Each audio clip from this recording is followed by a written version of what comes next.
Over the last couple of episodes, we've been talking about the agile practices of weekly planning meetings and daily stand-ups, both of which use intentional feedback loops to help you and your team get better at managing commitments and delivering work. But there's still this nagging question: how do you actually fit all that work into your day? Today, I'm going to share a couple of related practices, calendar blocking and calendar bucketing, that will transform how you think about and use your finite capacity. And I'll show you why having a completely empty calendar isn't the blessing you might think it is. In fact, that blank space might be one of the biggest threats to your productivity and your ability to deliver on the commitments you've already made to your existing clients. You're listening to the Agile Attorney Podcast. I'm John Grant, and I help legal professionals of all kinds build practices that are profitable, sustainable, and scalable for themselves and the communities they serve. Hey there, before we get started, I'm really excited to share that at the end of February this year, I'm going to be teaching a legal-focused Kanban system design class alongside my colleague, Tim Lennon. And this isn't just another productivity workshop. It's an officially accredited Kanban University course specifically tailored for legal professionals. If you're already using a Kanban board, but you want to unlock its full potential, or if you're leading a team that's ready to transform how work flows through your practice, or frankly, if you've got a larger team and you want to designate somebody, maybe an office manager or a lead paralegal, as the Kanban expert for your team, this course is going to give you or that person from your team the deeper understanding and practical tools you need to take your practice to the next level. Over 16 hours of virtual instruction, you're going to learn how to design systems and implement tools that make work visible, reduce overwhelm, and help your team deliver more efficient and predictable outcomes for your clients. We've already got a couple of firms signed up, and I'd love to have you or someone from your team join us.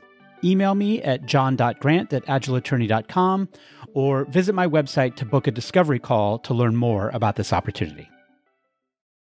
All right, so this week, I want to tie a couple of the concepts we've been talking about for the last few weeks, which is starting with the weekly planning and weekly review cadence, and then looping into the daily stand-up cadence, so that we're really making sure that the most important things in our practice, and mostly that's going to be client delivery work, but sometimes it's going to be internal projects as well.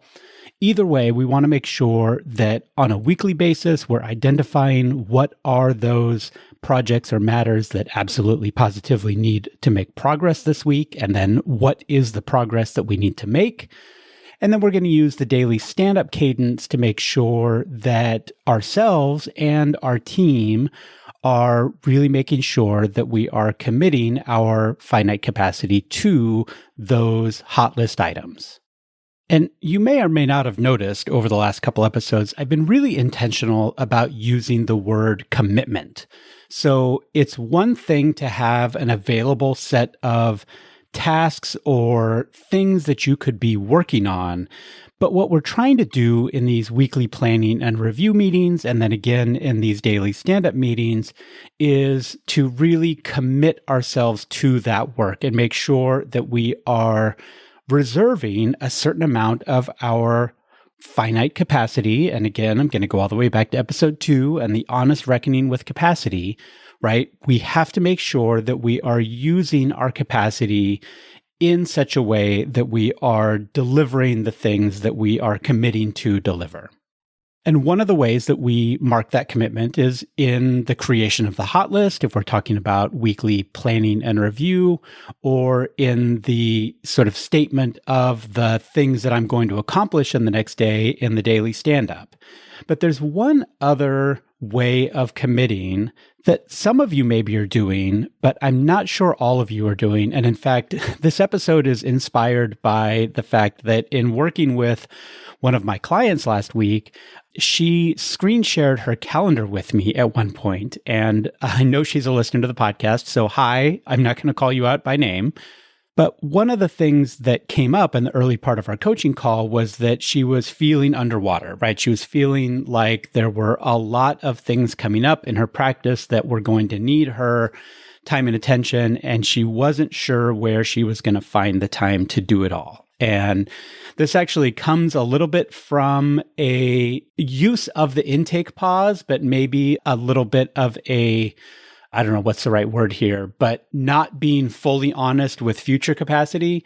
So what happened with this team is they instituted an intake pause because they knew they were over capacity, but they sort of told all of their new potential clients that they would get back to them after the first of the year. And now the first of the year has arrived, but they're still over capacity. And so this is it's not uncommon for this to happen with the intake pause. But one of the things that I think is important, and actually we'll talk about a little bit in today's episode, is understanding when our buckets of capacity are going to come available for new work and not overfilling those buckets when they arrive. We may need to push them even further into the future, or maybe not everybody gets an appointment in January when you've told someone first of the year. Maybe you're really intentional about only doing a few things a week, or maybe only one or two a week, and then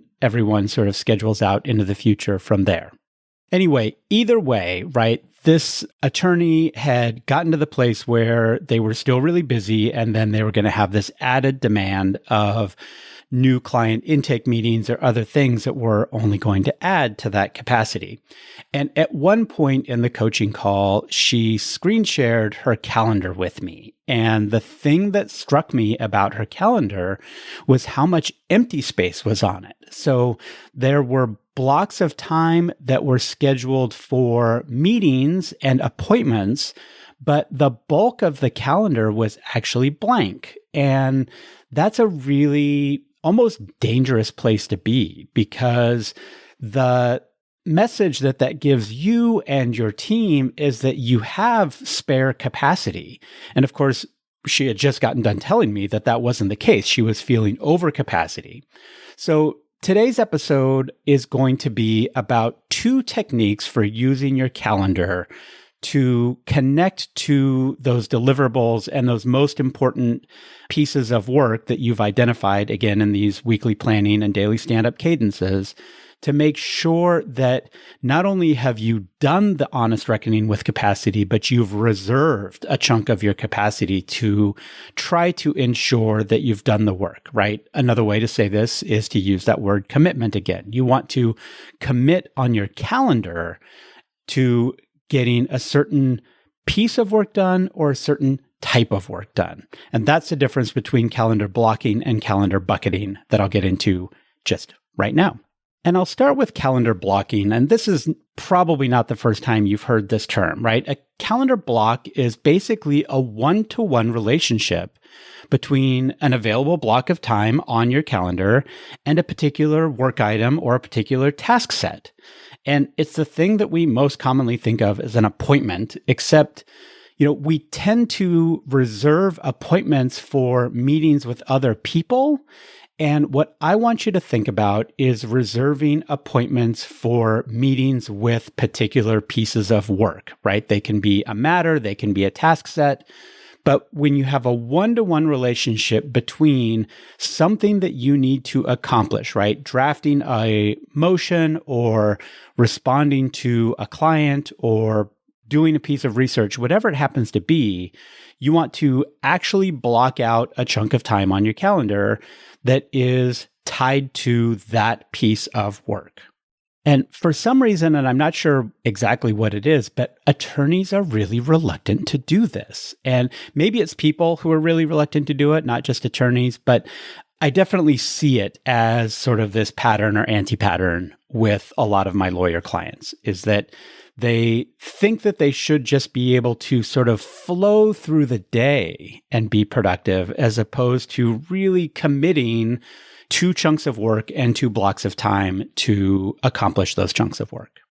Calendar bucketing, on the other hand, and this isn't something that I hear talked about quite as much. And, I'm not even sure, there might be terms for it other than bucketing. It's just the one that I've come to be using more and more. But calendar bucketing is committing your available time and energy to a particular type of work, even if you don't know exactly what you'll do when that particular bucket arrives. And I'll give you an example of how I do this in my own workflow.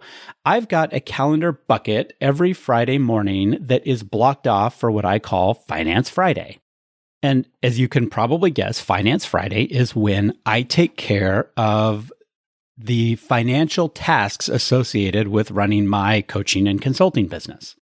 And there are certain things that I know are going to come up pretty much every week on Finance Friday, looking at outstanding invoices that I've sent to my clients, looking at bills that I have for my various vendors and providers, making sure that those are paid on either side of the equation.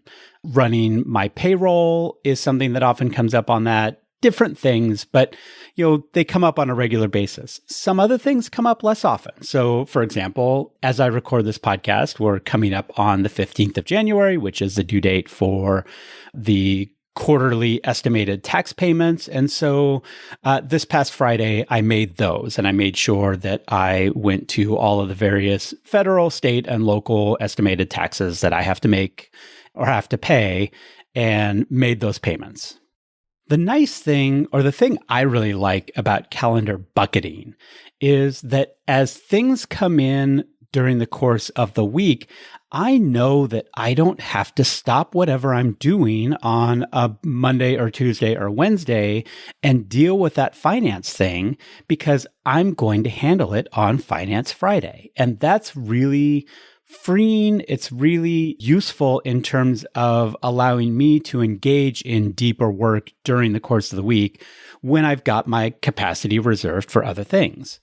Now, I happen to use a Kanban board when I'm marking things for Finance Friday, and I've got a label for my cards that turns it a certain color that lets me know that these are finance tasks. And then when my Finance Friday bucket rolls around, I can go to my Kanban board. I can filter for just those finance tasks. I can spend a little bit of time prioritizing, making sure that I am taking care of the most important ones first in case I run out of time, but then moving those tasks all the way over into the done column and making sure that I've taken care of the things, or at least enough things on that Friday that I can let it rest for another week. And then when next week's Finance Friday comes along, I'm going to pick them up again. I've seen successful similar implementations on a Kanban board using a dedicated column where you just sort of literally have a bucket that you throw the finance tasks into. And then when the Finance Friday timeframe rolls around, you would prioritize tasks inside of that bucket and then knock them out one by one. For those of you that aren't using a Kanban board yet, you can kind of do something similar using tags or labels for your email inbox, or sometimes, depending on your calendar system, when you have an appointment on that calendar, you can set up notes or other comments, whatever, and you can just sort of keep a running list of things that you need to do in that particular bucket when it arrives. But either way, it's this really great way of making sure that I am taking care of the financial tasks of my business. And you can do the same thing with marketing. You can do the same thing with technology. One of the things I really love this for, and this is a concept I don't think I've talked about a lot on the podcast yet. I may have mentioned it before, but with a lot of my teams, I recommend that they engage in 5% time for systems improvement and doing work on the practice instead of in the practice. And so there can be a 5% time bucket that comes up either, a couple hours every week or half a day every other week, where we're keeping track of templates that need to be updated, software that needs to be worked on, processes that need to be improved, policies that need to be documented. Whatever it happens to be, you can sort of have a bucket where you're capturing those demand items, right? Those work items as they come up. But then when the calendar bucket rolls around, that's when you'll actually commit to doing the most important items on that list. Okay, so one of the other things about both calendar blocking and calendar bucketing is they're both examples of a common agile practice known as time boxing, which is basically saying, okay, I'm going to be really explicit about the amount of my time and energy, my capacity, that I'm going to commit to either a specific work item in the case of blocking or a type of work in the case of calendar bucketing. And at the end of that particular chunk of time, I'm going to be done. I'm going to have to move on to something else.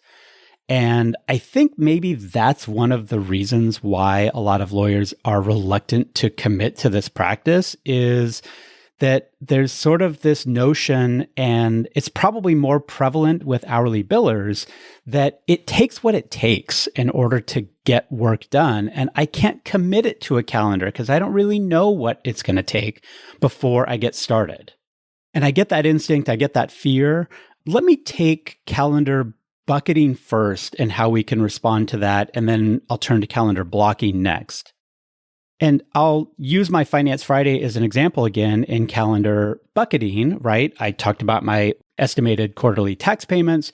Those are a fixed date work item type, right? They have a true deadline. If I don't make my estimated payments by, in this case, the 15th of January, then I have missed an administrative deadline and there are consequences for missing that deadline. So when I have that bucket on my calendar roll up and it hits that time on Friday mornings, then the first thing I do is look at all of the Finance Friday things that I have. And if there's a fixed date work item type and the deadline is approaching, then I want to make sure that I get that fixed date item accomplished first. And then I can move on to the rest of my things. Once I've got those fixed date items, those deadline driven items taken care of, then for the most part, I'm going to take the work in a first in, first out order. And if you recall, I did a whole episode about this. It's episode 27, the importance of a first in, first out system. But really what I'm going to do is take the oldest things first, under the assumption that is usually true, which is the longer something's been waiting, the better the outcomes are going to be if I take those old items and get them knocked out. Now, every so often, it's going to be the case that my block of time for Finance Friday expires before I get all of the items in my Finance Friday bucket done. And that's okay because I've taken care of the deadline-driven ones, and then I've taken care of the oldest ones, and I'm basically making an intentional decision that the rest of them can wait until the next week's Finance Friday bucket arrives. And this is sort of the key, right? I have committed to myself and, to the people I work with that I'm going to spend an hour a week doing the financial stuff. And I think that's more or less the right amount of time to commit. Every so often, it's going to take less than an hour. Actually, most of the time, it's going to take less than an hour. But every so often, it's going to take more than an hour. And that's okay. It can roll over. Now, if it happens to be that there are a lot of deadline-driven things, right, this fixed date work item type, and I don't get all of them done, now I have to be intentional as I reach the end of my Finance Friday bucket that I'm going to have to take certain items out of the Finance Friday list and actually block off other parts of my calendar to get them done. So, it's sometimes going to be true that the work exceeds the capacity I've allotted to it. Sometimes I'm just going to let it roll. Sometimes I'm going to have to do something. But either way, I'm going to be very intentional about making sure that I'm reserving the appropriate amount of my capacity to those finance tasks week in and week out. With calendar blocking, right, and specifically with legal delivery work, which can be complicated, right? We aren't always able to estimate how much time it's going to take to write a motion or to do a piece of research, whatever it happens to be. And so this is where it can be challenging with these more open-ended tasks. How do I actually fit them into a particular block of time? The other challenge with calendar blocking is that this is where the optimism bias kicks in again. And I've talked about that in the last few episodes. But, we all have a tendency to underestimate how much time and effort a particular chunk of work is going to take. And we tend to overestimate our own capabilities or sort of the mental state and the energy that we're going to have when the time comes to actually sit down and do that work. And that's a tough combination. There are a few practices that I think can help. And this is something, again, you're not going to get it right the first time you try it. It's a practice that you have to commit to, and you're going to get better and better the more you sort of stick to this. You're going to get better at estimating. You're going to get better at actually delivering the work. The first practice is to really commit to that block as being devoted to the work that you've assigned to it. And so that's going to mean turning off your email, at least making sure there's no dings or pop-ups that are going to distract you, right? Same thing on your phone. Throw your phone on Do Not Disturb. If you work in an office, close your door. Some of you have Do Not Disturb markers on your doors. Whatever you can do, make sure that you are removing as many distractions as you can when you're committing to a block of work, right? This is really consistent with the notions of deep work from the Cal Newport book. The second thing is to commit to a deliverable of some sort that comes up at the end of that block. So let's say you're working on a complex motion. That's great. And it's probably going to take multiple blocks of time in order to get that done.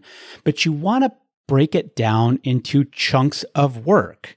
And there's a couple ways to do it, right? One is the incremental building of, let's say, a motion where you might block off a chunk of time to do the statement of facts, and then another chunk of time to do your statement of law, and then another chunk of time for your arguments and things like that. That is one way to do it. It's not necessarily the way I would recommend. So I would think instead about doing a minimum viable product approach. So what I mean by that is, again, if it's a motion, coming up with what is your notion of a minimally viable motion that at the end of this first block of time, even though you don't intend to file it, if you needed to file it, you probably could, or at least you could with just a minimal amount of sort of polishing and updating. So if your full motion is going to contain maybe 3 different arguments, your minimum viable motion might just be your best argument, your one good argument. And maybe at the end of this minimum viable motion, you're not even making that argument the best way that you possibly can, but at least you've made it. One of the keys to this MVP thing is that it has to be viable. So that means, there has to be at least a basic intro. There has to be at least a basic statement of facts. There has to be at least a basic explanation of the law, and then the argument itself. And then a closing, of course, too. And so it's a different way of attacking this thing, but it's something that can be useful. Even if that MVP approach doesn't resonate with you, either way, coming back to sort of tying the block of time that you've allocated to some sort of tangible manifestation of progress that you've made at the end of that block. So there has to be a deliverable of some sort. And again, whether that deliverable is the sort of MVP approach or whether that deliverable is more of an incremental build or a work breakdown structure approach, I don't feel strongly either way, as long as you are actually creating a deliverable at the end. And ideally, that deliverable would be something that you actually deliver to somebody else. So maybe if you're an associate or a paralegal and you're doing a chunk of work in a calendar block, at the end of it, you would send whatever you've got to the senior attorney for review. So you get some feedback. It's another form of feedback loop. So you get that feedback, you know whether you're on the right track, you know whether you need to make course corrections, etc. Either way, whether we're using calendar buckets or calendar blocks, we're really trying to commit to a fixed amount of time, because there's something about having that timer expire that tends to focus our brains and make us better at actually sticking to the topic that we're supposed to be doing in that block or that bucket, as opposed to having it just be sort of an open-ended time for you to be working on things. So going back to this client of mine that had lots of blank space on her calendar, the idea here, whether you're using blocks or buckets or ideally both, is that your calendar is going to look really full. And that's by design. That's what we want. We want you to be able to have that sort of visual look, a little bit different from a Kanban's making work visible. In this case, in that calendar view, however you set it up, you're going to see, oh, I'm at capacity or I'm over capacity, which is, again, the most likely state for a lot of you. And that's going to help you make better choices about how you prioritize your commitments to new pieces of work so that you can actually deliver on the commitments you've already made. Right? We want as many ways as possible to see the commitments that you've already made so that you don't sort of engage in the natural but suboptimal behavior of taking on new commitments, even though you haven't delivered on the commitments you've already made, right? I've talked about it before on the podcast where if you let new work into your system when you're already over capacity, all you're doing is stealing from the commitments that you've already made to the clients whose work is in progress already. So another way of thinking of all of these visual management tools, right? Kanban boards, calendar blocking, whatever, is that you are protecting the clients and the customers to whom you've already made commitments and making sure that you're reserving enough of your capacity to deliver on those commitments before you come in and make new commitments to new clients or new customers.